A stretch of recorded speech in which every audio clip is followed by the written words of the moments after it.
সাগর Rooney হত্যা মামলার তদন্ত শেখ হাসিনা সরকারের উচ্চ পর্যায়ের ব্যক্তিরা বাধাগ্রস্ত করেছে। এ কারণে ১৩ বছর পার হলেও তদন্ত প্রতিবেদন আলোর মুখ দেখেনি বলে জানিয়েছেন বাদীপক্ষের আইনজীবী মোহাম্মদ শিশির মনির। মঙ্গলবার সুপ্রিম কোর্টের অ্যানেক্স ভবনের সামনে সাংবাদিকদের তিনি এসব বলেন। তিনি বলেন, বর্তমান সরকার আসার পর হাইকোর্টের একটি বেঞ্চের নির্দেশে মামলাটি তদন্তের জন্য উচ্চ পর্যায়ের টাস্কফোর্স গঠন করা হয়। আগামী ৪ এপ্রিলের মধ্যে তদন্ত প্রতিবেদন আদালতে দাখিলের কথা রয়েছে। টাস্কফোর্স সদস্যরা জানায়, তারা মামলার বাদী, আইনজীবী সহ সংশ্লিষ্টদের সঙ্গে কথা বলেছেন। তদন্ত অনেক দূরে এগিয়েছে।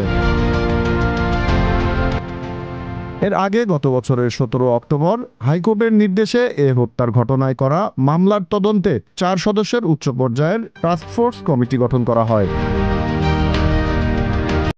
২০১২ সালের ১১ ফেব্রুয়ারি রাতে রাজধানীর পশ্চিম রাজাবাজারে সাংবাদিক দম্পতি, মাছরাঙা টেলিভিশনের বার্তা সম্পাদক সাগর সারোয়ার এবং এটিএন বাংলার জ্যেষ্ঠ প্রতিবেদক মেহরুন রুনি তাদের ভাড়া বাসায় নির্মমভাবে খুন হন। Z news, Dhaka.